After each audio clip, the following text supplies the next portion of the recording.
আজকে তোমাদের শেখাবো কিভাবে তুমি খুব সহজে এসএসসি ফিজিক্সের সংঘর্ষের ম্যাথগুলো সলভ করতে পারো। তো একটা খুব ইম্পর্টেন্ট কোশ্চেন আমরা এখানে নিয়ে এসেছি। চলো কিভাবে সংঘর্ষের ম্যাথগুলো সলভ করতে হয় তার একটা নমুনা আমরা দেখি। এখানে এখানে যেটা বলছে যে 30 কেজি ভরের একটি গাড়ি আছে তোমার কাছে। কি আছে? একটা 30 কেজি ভরের একটি গাড়ি আছে, যদিও 30 কেজি ভরে আসলে গাড়ি হয় কিনা আল্লাহই জানে। আচ্ছা, সেই গাড়িটা কত? 20 মিটার পার সেকেন্ড বেগে পূর্ব দিকে চলছে। দিকটা একটু ভালো করে মনোযোগ দিয়ে দেখো কি বলতেছে। এটা কোন দিকে চলছে? পূর্ব দিকে চলছে। পূর্ব দিক তোমার চেনা লাগবে না, তুমি মনে করো পূর্ব একটা দিক, ঠিক আছে? আচ্ছা, এবং একই সাথে বলছে যে 10 কেজি ভরের আরেকটা গাড়ি আছে। 10 কেজি ভরের আরও একটি গাড়ি একই বেগে, তার মানে এর বেগটাও কত? এর বেগটাও হবে হলো 20 মিটার পার সেকেন্ড বেগে। হ্যাঁ, এরা আবার চলছে কোন দিকে? এরা চলছে পশ্চিম দিকে, পশ্চিম দিকে যাচ্ছে। এবং বলছে এক সময় গাড়ি দুটির মধ্যে সংঘর্ষ হলো এবং মিলিত গাড়ি দুটির বেগ, খুব ইম্পর্টেন্ট একটা টার্ম হলো এই যে মিলিত। তাহলে বলছে মিলিত গাড়ি দুটি কোন দিকে কত বেগে চলবে, এটা আমাদের ব্যাখ্যা করতে হবে বা আমাদেরকে বের করতে হবে।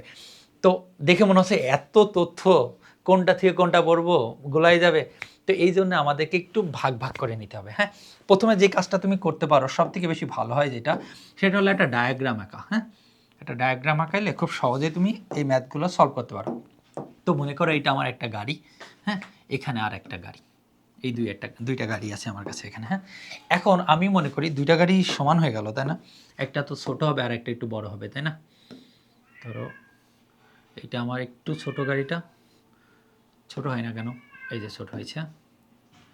ধরো এটা আমার ছোট গাড়িটা আর ওইটা হলো আমার বড় গাড়িটা। হ্যাঁ, ওকে, ও শূন্যই ভেসে থাক, যেহেতু ওখানে যেতে যাচ্ছে না, ও শূন্যই ভেসে থাক। আচ্ছা, এইটা হলো আমার মনে করো 30 কেজি ভরের গাড়ি। কত কেজি? 30 কেজি ভরের গাড়ি। ওকে, আর এইটা হলো আমার 10 কেজি ভরের গাড়ি, 10 কেজি। ওকে, একটা 30 কেজি আর একটা হলো 10 কেজি। মনে করলাম এইটা হলো আমার পূর্ব দিক। এটা কি দিক? পূর্ব।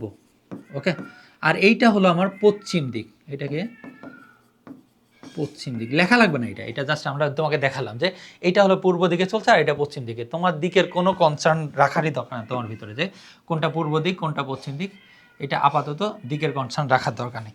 তাহলে যেইটা 30 কেজি ভরের বস্তু, তার দিক আমি ধরছি কত? তার দিক ধরছি হলো পূর্ব দিক। তার দিকটা ধরছি কি? পূর্ব দিক। আর যেটা 10 কেজি ভরের বস্তু, তার দিকটাকে আমরা ধরছি পশ্চিম দিক। না, ধরছি না, ওরা নিজেই বলেছে আর কি, যে 10 কেজি ভরের বস্তুটা পশ্চিম দিকে যাচ্ছে এবং 30 কেজি ভরের বস্তুটা পূর্ব দিকে যাচ্ছে, এটা আমাদের বলেছে। ওকে, এবার বলছে এ যখন যাচ্ছে এর বেগ হলো 20 মিটার পার সেকেন্ড। ওকে, আর এর বেগটাও 20 মিটার পার সেকেন্ড, কারণ বলছে ওরা সমবেগে চলছে, মানে একই বেগে চলছে। 30 কেজি ভরের বস্তুর বেগ এবং 10 কেজি ভরের বস্তুর বেগ সেম। এখন কোশ্চেনটা মানে এখানে যে ব্যাপারটা হলো যে আমি দুইটার বেগ তো নিলাম 20-20, ঠিক আছে। এখন এর দিক যেটা, এর দিক কিন্তু তার উল্টা, কারণ পূর্ব পশ্চিম আমরা জানি একে অপরের বিপরীত দিকে। পূর্ব দিক যেদিকে হবে পশ্চিম দিক তার উল্টা দিকে হবে। তো দ্যাটস হয় বেগের যেহেতু একটা নির্দিষ্ট দিক আছে, বেগের একটা নির্দিষ্ট দিক আছে, তাহলে নিশ্চয়ই এর ভিতরে একটা পজিটিভ দিক হবে, একটা নেগেটিভ দিক হবে। তাহলে তোমার এখন বেছে নিতে হবে, যে কোনো একটাকে তুমি পজিটিভ ধরো, যে কোনো একটাকে নেগেটিভ ধরো, কোনো সমস্যা নেই। তুমি পূর্ব দিককেও পজিটিভ ধরতে পারো, নেগেটিভ ধরতে পারো। তুমি পশ্চিম দিককে পজিটিভ ধরতে পারো, নেগেটিভ ধরতে পারো। তোমার যেইটা ইচ্ছা তুমি সেটা ধরতে পারো। এখানে কোনো হেলাফেলা করার দরকার নেই বা কোনো রকম কি বলা হয় কনফিউজ হওয়ার দরকার নেই। তো আমি মনে করলাম এর ভর হলো m1, পূর্ব দিকে যে চলছে, এবং ওর যে আদি বেগ সেটা হলো u1। u1টাকে আমরা পজিটিভ ধরলাম। ওকে, আচ্ছা, এর ভর হলো m2 এবং এর বেগ হলো u2। u2টাকে আমরা নেগেটিভ ধরলাম, কারণ একটা পজিটিভ একটা নেগেটিভ তো আমার ধরাই লাগবে। আমার যেটা মন চাইছে সেটা আমি ধরছি, তুমি উল্টা ধরো, কোনো সমস্যা নেই। খালি মনে রাখো পূর্ব দিকটা পজিটিভ বেগ, পশ্চিম দিকটা নেগেটিভ বেগ, এইটুকুই যথেষ্ট, আর কিছু লাগবে না তোমার, ঠিক আছে? আচ্ছা, এবার ওরা বলছে যে এখানে যে মানগুলো আছে, মানগুলো আমরা এখানে লিখি। তাহলে দেওয়া আছে কি কি দেওয়া আছে দেখো তো। তাহলে এখানে আমরা লিখতে পারি m1 এর মান হইল 30 কেজি। আচ্ছা, m2 এর মান কত? m2 এর মান 10 কেজি। আচ্ছা, u1 এর মান আমরা ধরছি প্লাস আর কি, এটা 20 মিটার পার সেকেন্ড। আর u2 এর মান হলো -20 মিটার পার সেকেন্ড। ওকে, এখন এখানে একটু খেয়াল করো, আমরা একটা সূত্র জানি। সেই সূত্রটা হইল যে আমরা জানি সংঘর্ষে যেই সূত্রটা, হ্যাঁ, যদি ভরবেগের স্থিতিশীলতার অনুযায়ী বা সংরক্ষণশীলতার নীতি অনুযায়ী সংঘর্ষের যেই সূত্রটা আছে, সূত্রটা হলো m1u1 plus m2u2 is equal to m1v1 plus m2v2। এই হলো আমার সূত্র।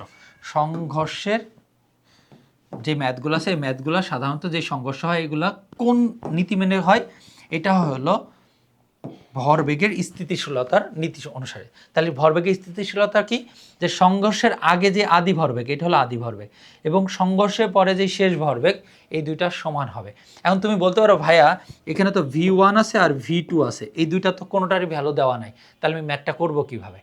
অ্যান্সার এখানে একটু খেয়াল করো, ওরা বলছে যে গাড়ি দুইটা মিলিতভাবে যাচ্ছে, মানে গাড়ি দুইটা যখন, এই গাড়িটা যখন, চলো আমরা এদের একটু সংঘর্ষ ঘটাই, হ্যাঁ, এই গাড়িটা যখন একটু সামনের দিকে আসছে, এই গাড়িটা যখন সামনের দিকে আসছে আর এইটাও একটু সামনের দিকে আসছে, এসে যখন সংঘর্ষে লিপ্ত হয়েছে, দুইজন এখন একসাথে যুক্ত হয়ে গেছে, এর সাথে এর সংঘর্ষে লিপ্ত হয়ে একসাথে হয়েছে, হয়ে মিলিতভাবে যাচ্ছে। যখন সম্মিলিতভাবে যাচ্ছে তখন বেগ তো একটা, কারণ ওরা দুইজন এখন একসাথে যুক্ত হয়েছে, হয়ে সম্মিলিত বেগ। তাহলে যখন সম্মিলিত বেগ বলবে বা মিলিত বেগ বলবে, তখন তুমি লিখবা যে v1 is equal to v2 is equal to v। তার মানে কি, প্রথম বস্তুর শেষ বেগ এবং দ্বিতীয় বস্তুর শেষ বেগ দুইটাই সমান, এবং সেটা মান কত? v। আশা করি বুঝছো। তাহলে v1 আর v2 যেহেতু সমান, এখান থেকে আমরা কি লিখতে পারি? আমি একটু ভেঙে লিখে দিই, m1u1 plus m2u2 is equal to, তাহলে v1 is equal to v, v2 is equal to v, তাহলে ওই vটা আমি কমন নিয়ে নিই, তাহলে হবে হলো m1 প্লাস m2। তাহলে এই টাইপটা একটু মনে রাখো, যে যদি বলে মিলিত বেগ কত, তাহলে সূত্র এটা m1u1 plus m2u2 is equal to v into m1 plus m2, যদি সম্মিলিত বেগ বলা হয়, ঠিক আছে? তো এখান থেকে আমার v এর মানটা বের করতে হবে। তাহলে v ইজ ইকাল টু কত হচ্ছে? m1u1, m1 এর মান কত? 30, u1 এর মান কত? u1 এর মান আমরা ধরছি হলো প্লাস 20, প্লাস মাইনাসটা একটু খেয়াল রাখবা, হ্যাঁ, প্লাস m2 এর মান কত? m2 এর মান 10, আর u2 এর মান হলো -20, এই যে -20 m। তাহলে এখানে আমরা একটা সেকেন্ড ব্র্যাকেট দেবো, হ্যাঁ, -20, এখানে আমরা সেকেন্ড ব্র্যাকেটটা দিয়ে দিলাম। লাস্টে নিচে বসবে হলো m1 প্লাস m2, এই যে এইটা দিয়ে আমি ভাগ করে দিব। তাহলে m1 এর মান 30 আর m2 এর মান হলো 10। এই টোটাল মানটাই হবে আমার সম্মিলিত বেগ। চলো টোটাল মানটা কত হয় বের করি, সেটা হলো মুখোমুখি হয়ে যাবে মনে হয়, হ্যাঁ। তাহলে 3 দুগুণে 6, মানে এই দিকে হলো 600 মাইনাস এখানে আসবে হলো 200 আর নিচে আসবে 40। তো 600 থেকে যদি আমি 200 বিয়োগ করি তাহলে উপরে আসে 400 ডিভাইডেড বাই 40, 0 0, আর এটা কাটলে 10, অর্থাৎ সম্মিলিত বেগ যেটা v ইজ ইকুয়াল টু আসবে 10 মিটার পার সেকেন্ড। আচ্ছা, বলেছে সম্মিলিত গাড়ি দুটি সম্মিলিতভাবে কোন দিকে কত বেগে চলবে, বেগের মান তো 10, সম্মিলিত বেগের মান কত? 10 মিটার পার সেকেন্ড, এইটা তো কোনো সমস্যা নাই। এখন আর একটা জিনিস ওরা চাইছে, সেটা হলো দিক, কোন দিকে। ওই যে প্রথমের দিকে খেয়াল করো, আমরা বলছি পূর্ব দিক হলো পজিটিভ দিকটা, পূর্ব দিকটা পজিটিভ, পশ্চিম দিকটা নেগেটিভ। আচ্ছা, আমার সম্মিলিত বেগ কিসে আসছে? পজিটিভে, নেগেটিভ আসছে না। যেহেতু সম্মিলিত বেগ পজিটিভ, তার মানে কি সম্মিলিত বেগ বা মিলিত বেগটা কত হবে? মিলিত বেগের দিক হবে কোনটা? মিলিত বেগের দিক কোনটা হবে? দেখো, আমরা বলছি পূর্ব দিকটা পজিটিভ, তাহলে মিলিত বেগের দিক হবে পূর্ব দিকে, পূর্ব দিকে।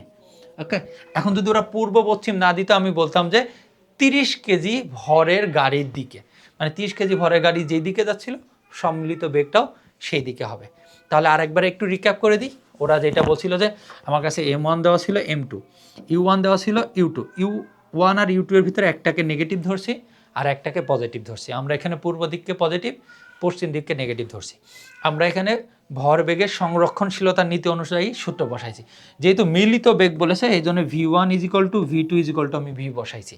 এবার এখানে যে সূত্র আছে, সূত্র অনুযায়ী v এর মানটা বের করছি, v এর মানটা আসছে পজিটিভ, আর পজিটিভ দিক কোনটা? পূর্ব দিকটা পজিটিভ, এই জন্য আমাদের দিক হবে পূর্ব দিকে, এবং সম্মিলিত বেগ হবে কত? 10 মিটার পার সেকেন্ড। আশা করি সংঘর্ষের এই ম্যাথটা খুব সহজে বুঝতে পারছো।